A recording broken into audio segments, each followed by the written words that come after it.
تو وہ عمل کے جسے کہتے ہیں قاف ہا یا عین صاد حا میم عین سین قاف کا راس، کہ جس کو پا لیں تو آپ اپنے مسائل سے نکل جائیں. اور بالخصوص یہ وہ شب چل رہی ہے، یہ وہ دن چل رہے ہیں جو برکتوں کے دن ہیں، یہ وہ مہینہ ہے کہ جس میں رحمتوں کا نزول ہوا. عمل کیا ہے؟ عمل دیکھیں آپ کی اسکرین پر موجود ہے، اس کا طریقہ کار کیا ہے وہ بھی میں آپ کو سمجھا دیتا ہوں. یہ کوئی وہ عمل نہیں ہے جو آپ نے 1.25 پڑھنا ہے یا آپ نے اس کو مستقل پڑھنا ہے. بسم اللہ الرحمن الرحیم، اللہم بحق قاف ہا یا عین صاد. اب یہ تھوڑا سمجھیں اس بات کو، اس عمل کو آپ کے سامنے ہے، اور یہی عمل میں اپنی یوٹیوب کمیونٹی پہ بھی اپلوڈ کر دوں گا اور واٹس ایپ چینل پہ بھی اپلوڈ کر دوں گا، وہاں سے بھی آپ دے سکتے ہیں. اس کو پڑھنا کیسے ہے، کس طرح پڑھنا ہے، کس نیت سے پڑھنا. اس کو تسخیر کے لیے پڑھا جا سکتا ہے، حب کے لیے پڑھا جا سکتا ہے، محبت کے لیے پڑھا جا سکتا ہے. اس عمل کو اپنے دل کو منور کرنے کے لیے پڑھا جا سکتا ہے، مردہ دل کو بیدار کرنے کے لیے پڑھا جاتا ہے. یہ عمل صرف ورد میں رکھنے کا ہے ہر نماز کے بعد. یہ کوئی ایسا نہیں ہے کہ آپ نے 1 تسبیح پڑھنا ہے، 2 تسبیح پڑھنا ہے، 5 تسبیح پڑھنا ہے. بس اس کو یاد کر لیں. اس کے ایسے اسرار آپ پہ کھلیں گے نا کہ آپ بولیں گے واقعی ڈاکٹر صاحب نے کوئی عمل ہمیں تعلیم کیا ہے. عمل پڑھنے کا طریقہ کار دیکھیں، یہ ہے کہ اللہم بحق کے جب ہم قاف ہا یا عین صاد پہ آئیں گے نا تو سیدھے ہاتھ کی فنگر بند کرنا شروع کریں گے. یعنی کہ کاف پہ ہم یہ والی انگلی بند کریں گے، قاف ہا یا عین صاد، یہ بند کر لیا. پھر پڑھیں گے وہ نوری، پھر پڑھیں گے ہا میم عین سین قاف، یہ دونوں مٹھیاں بند رکھیں گے، یہ بند ہے. اس کے بعد ہم پھر آگے کا پڑھیں گے وَبِجَاهِ حَبِيبِكَ الْأَكْرَمِ طَاهِرِ قلبی من الاغیار و نو السر بالانوار یا من بال اسراری فسیکفیکہم اللہ والسمیع العلیم. جب پڑھیں گے تو ہم مٹھی کو کھول دیں گے. جب ہم فسیکفیکہم اللہ والسمیع العلیم پر آئیں گے تو ہم مٹھی کو کھول دیں گے. جب ہم قاف ہا یا عین صاد پہ آئیں گے تو اس کو بند کریں گے، حامی ون سین کاف آئیں گے اس کو بند کریں گے. باقی عمل کے بیچ کا حصہ پڑھنا ہے، اور جب بیچ کا حصہ عمل کا ہم پڑھ لیں گے اور جب فسیکفیکہم اللہ والسمیع العلیم پر آئیں گے تو ہم اس کو کھول دیں گے. یہ ایک دفعہ ہو گیا. اس طریقے سے آپ 3 مرتبہ، 5 مرتبہ، 7 مرتبہ آپ جو نماز پڑھتے ہو آپ اس نماز کے بعد حصار کی نیت سے پڑھ لیں.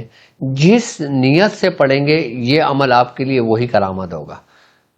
اچھا، اب یہ عمل آپ جب اس کو اپنے ورد میں رکھو گے نا تو اس کے جب اسرار کھلنے شروع ہوں گے اس سے آپ بہت کام لے سکتے ہو. کیسے؟ اب جیسے مثال کے طور پہ کوئی دشمن ہے آپ کو شر کے لیے، نقصان پہنچانے کے لیے آ رہا ہے، آپ کو عمل یاد ہے یہ آپ نے پڑھا اللہم بحق قاف ہا یا عین صاد، ٹھیک ہے، وہ نوری حامی و عین سین قاف. جب دونوں بند کر لیں گے نا پھر اس دشمن کا تصور کریں گے، ٹھیک ہے، تاکہ وہ اس کے شر کو اس کو شر نہ پہنچائے، کوئی نقصان نہ پہنچائے. اس کے بعد پھر پورا عمل پڑھ کے فسیکفیکہم اللہ والسمیع العلیم کر کے کھول دیں گے. اس کو عمل لوٹ جائے گا. یعنی کہ قاف ہا یا عین سے چلا، وہ آپ نے پورا اپنا مقصد بیان کر لیا، جو آپ کا مقصد ہے آپ نے عمل پڑھا. جب فسیکفیکہم اللہ والسمیع العلیم کر کے کھولیں گے، انگلی ایسے جھٹکا دیں گے، اس کی روحانیت وہاں سے اسرار شروع ہوں گے اور وہ ریز جو آپ کے اندر سے نکلی ہے وہ اس تک پہنچے گی، وہ باقاعدہ طور پہ وہ اس کو محسوس کرے گا. اچھا، اس کے ذریعے آپ جادوگر کا عمل بھی باندھ سکتے ہو، اس کے ذریعے آپ شیاطین جنات کو بھی باندھ سکتے ہو. لیکن اس وقت کہ جب آپ اس کو پڑھنا شروع کریں اور اس کو اپنے ورد میں رکھیں. 3 دفعہ پڑھنے میں کتنا ٹائم لگے گا؟ آپ کسی بھی نماز کے بعد پڑھیں.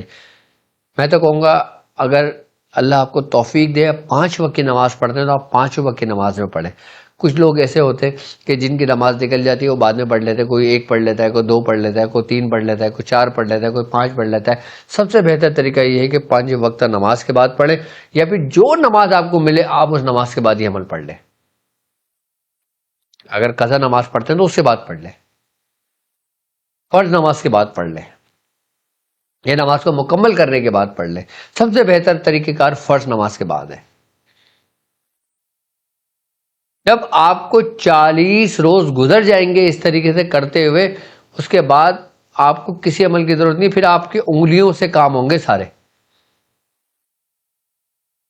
اگر کسی کے اوپر کوئی شیطان آیا ہوا ہے آپ بس کو تصور کریں، اس کو دیکھیں اللہم بحق قاف ہا یا عین صاد و نوری حامی عین سین قاف کر کے آپ نے بند کر لیا. یہ مٹھیاں بند ہو گئی آپ کی. اب یہ بند ہے نا تو وہ آپ کے کنٹرول میں ہے. وہ آپ کو کوئی نقصان نہیں پہنچا سکتا. بھلے عمل نہ پڑھیں آپ، مٹھیاں بند رکھیں بس، اور پھر اس سے کلام کریں، اس سے بات کریں کہ کیا چاہتا ہے، کس نے بھیجا ہے، کہاں سے تعلق ہے، کس قبائل سے تعلق ہے، کیوں آیا ہے، کس لیے آیا ہے، وہ سب آپ کو جواب دے گا. کیوں؟ کیونکہ اس کی قوت، اس کی طاقت آپ کی مٹھیوں میں بند ہے. اس وقت تک وہ آپ کو کوئی نقصان نہیں پہنچا سکتا جب تک آپ مٹھیاں نہ کھولیں. آپ اسے کلام کریں، ابھی عمل نہیں پڑھنا آپ نے، آپ اسے کلام کریں، اس سے بات کریں، سب کچھ کریں.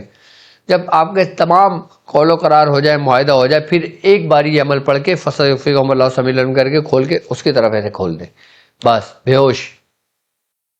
بہت زبردست اور سریع التاثیر عمل ہے یہ. اس سے آپ کسی شریر، شیاطین، جنات کو جلا سکتے ہو، اس کو قید کرا سکتے ہو، اس کو بھگا سکتے ہو، جادو کا اتار کر سکتے ہو. اس سے بہت کام لیے جا سکتے ہیں. اب مثال کے طور پہ آپ چاہتے ہو کہ آپ کو تسخیر کا کوئی چیز مل جائے، آپ چاہتے ہو کہ میرا باس ہے یہ میری ہر بات مانے جو جائز ہے، مجھے نقصان نہ پہنچائے، مجھے جاب سے نہ نکالے.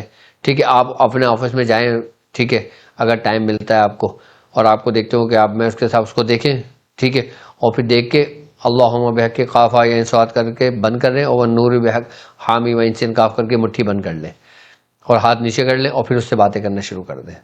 آپ جو کہتے رہو گے وہ کرتا رہے گا، آپ اسے جو منواؤ گے وہ مانتا رہے گا اس وقت تک جب تک آپ کی مٹھی بند ہے.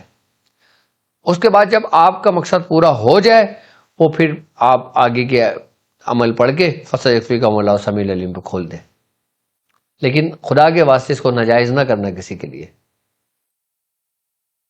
کیونکہ ناجائز کرو گے تمہیں معلوم ہے پھر لوٹے گا تم پر. کسی کے لیے غلط کرو گے وہ لوٹے گا تم پر. جائز کرو گے یہ تمہاری خود رہنمائی کریں گے، تمہاری خود مدد کریں گے یہ موکلان اس کے. اب کوئی شخص ہے، اس کی دکان ہے، وہ چاہتا ہے کہ کوئی بھی اس کے پاس گاہک آئے اور اس کے پاس جو اس کی مناسب قیمت ہے اس کو خرید و فروخت مل جائے. اس کے بعد دکان پہ رش ہو، کوئی کسی کا کار شو روم ہو، کوئی ڈیلر ہو، کوئی پراپرٹی ڈیلر ہو، کوئی کسی چیز کا ڈیلر ہو، کوئی بھی کانٹیکٹ کرتا ہو، وہ بس شروع کی اللہم بحق کے، بس اللہم بحق کے قافہ یا انصات کر کے مٹھی بند کر لے، اور پھر وہ نوری حامی و انسن کا، بس یہ پہلی حامی و انسن کا اب تک یہ مٹھی بند رکھے. پھر جو مقصد بولے گا، جو کہے گا، جو اس سے بات کرے گا، وہ اس کی مانتا چلا جائے گا. اس کے بعد عمل پورا کر کے فَسَيُكْفِيكُمُ اللَّهُ السَّمِيعُ الْعَلِيمُ پہ کھول دے. کوئی کورٹ کیس چل رہا ہے وہاں پہ جا کے کر لے. اگر وہ حق پر ہے تو اس کی غیب سے مدد ہوگی،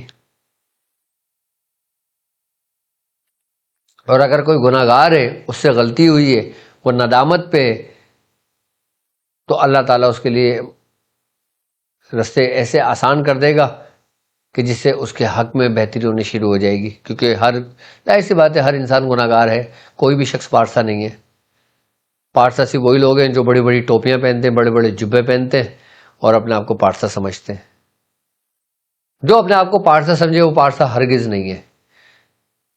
ہمارے میں اردو فرماتے ہیں، ایک بات یاد رکھو کہ تم اس وقت تک ولی نہیں بن سکتے کہ جب تک تم مخلوق خدا کو بعیب نہ دیکھو.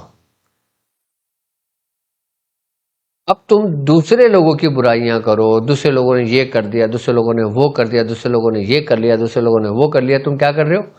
اپنے مرشد کی تعلیمات کے خلاف جا رہے ہو. چاہے وہ غلط ہوں، چاہے وہ صحیح ہوں، چاہے تم بہتان لگا رہے ہو، چاہے تم الزام لگا رہے ہو، چاہے تم حقیقت بیان کر رہے ہو،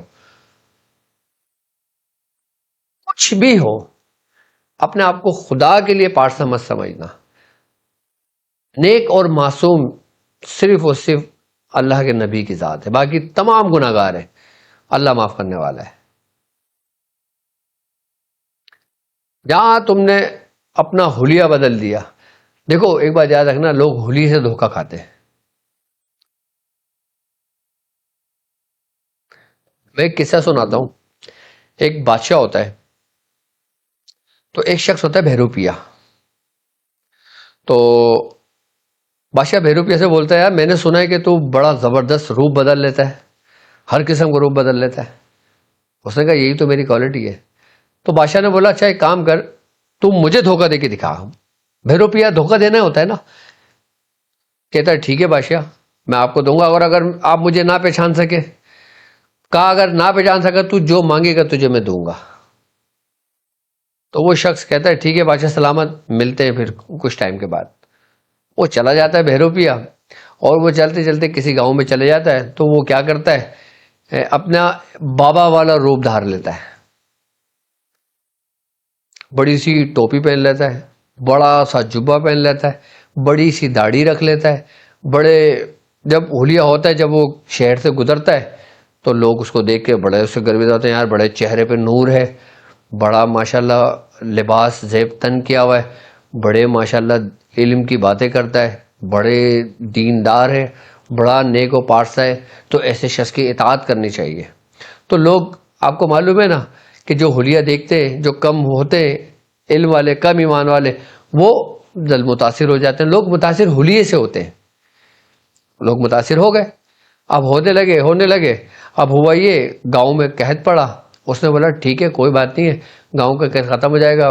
وہ ایک لکھتا ہے اور اس کو کہتا ہے جاؤ اس کو اپنے گاؤں میں کسی نہر میں بہا دو. وہ نہر میں بہا دیتا ہے, ہونا تو اللہ ہی کی طرف سے ہوتا ہے, وہ قحط ختم ہو جاتا ہے. ہوتا یہ کہ دشمن اس گاؤں کے اندر حملہ کرنے کے سوچتے ہیں, جنگ لڑنے کی سوچتے ہیں. اب وہ جو گاؤں کا پورا حصہ آتا ہے وہ اسی بادشاہ کے انڈر میں آتا ہے. اب بادشاہ, جب وہ دشمن چاروں طرف سے بادشاہ کو گھیر لیتا ہے, پھر وہ بادشاہ اس کے پاس, لوگ بولتے ہیں کہ ہمارے گاؤں میں ایک فقیر ہے, ایک بابا ہے, وہ بڑا نیک اور پارسا ہے, وہ جس کو دعا کرتا ہے نا وہ ٹھیک ہو جاتا ہے. اب اس نے داڑھی بڑھا لی تھی اور اس نے وہ حلیہ بنا لیا تھا. جب بادشاہ کے دربار میں بہروپیہ تھا وہ تو کلین شیو تھا. اس کے بعد جب وہ آیا تو اس نے داڑھی باڑھی سب بڑھا لی, سب کچھ کر لیا. اس نے پورا جوگیوں والا, صوفیوں والا, بزرگوں والا, وہ سارا روپ دھار لیا اس بہروپیہ نے. اب جب بادشاہ اس کے پاس آیا تو اس نے اپنا منہ ڈھاکا ہوا تھا, وہ بیٹھا ہوا تھا, اس نے منہ پردہ ہٹایا, بادشاہ اندر آیا. بادشاہ نے کہا بھائی بزرگ میرے لیے دعا کرے کہ دشمن نے چاروں طرف سے مجھے گھیر لیا ہے. تو اس نے بولا کہ ٹھیک ہے ہم تیرے لیے دعا کریں گے, تو ہمارے لیے کیا کرے گا؟ تو بادشاہ نے کہا بھائی جو تم مانگو میں تمہیں دوں گا. اس نے کہا بادشاہ تم مجھے دو گے؟ اس نے کہا ہاں میں تجھے دوں گا, بولو کیا چاہیے, کتنی اشرفیاں چاہیے؟ تو بادشاہ سلامت کو بولتا ہے اچھا 1000 اشرفیاں مجھے لا کے دو. بادشاہ 1000 اشرفیاں منگاتا ہے, اس کے سامنے رکھ دیتا ہے. اب جب اس کے سامنے رکھتا ہے تو وہ بادشاہ کو بولتا ہے بادشاہ تو نے مجھے پہچانا؟ بادشاہ بولتا ہے نہیں میں نے نہیں پہچانا. تو بادشاہ بولتا ہے کہ تو کون ہے؟ اس نے فرمایا یاد کرو بادشاہ کہ تم نے آج سے اتنے سال پہلے مجھ سے کہا تھا, میں وہی بہروپیہ ہوں. تو بادشاہ بڑا حیران رہ گیا, یار تو نے کیسے یہ کر لیا؟ تو وہ بہروپیہ جو ہوتا ہے وہ بادشاہ کو بولتا ہے کہ اب یہ جو اشرفیاں میرے پاس ہے نا یہ میں نہیں لوں گا, یہ واپس کر دیتا ہے اس کو. تو بادشاہ بولتا ہے بھائی تو اب تو تیرا حق ہے تو لے لے. تو کہتا ہے نہیں, میں اس روپ میں تم سے پیسے نہیں لے سکتا. بہروپیہ کی یہ بڑی کمال کی بات تھی, کیا کہ میں ان صوفیوں کا, ان ولی اللہ کا کہ جنہوں نے اپنی زندگیاں عبادتوں میں صرف کر دی, میں ان کا لبادہ اوڑھ کر میں دھوکہ نہیں دے سکتا.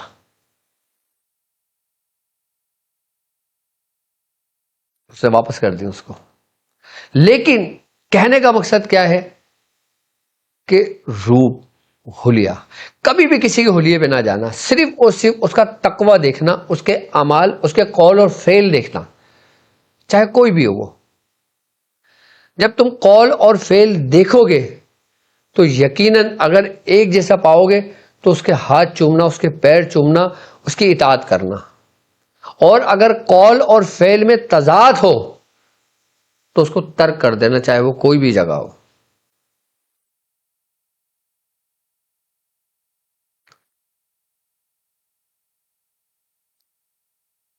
جب میں حضور نے ہمیں یہ حکایت سنائی ہمیں بڑا اچھا لگا, تو بس یاد آ گئی پارسائی پر تو میں نے بیان کر دی.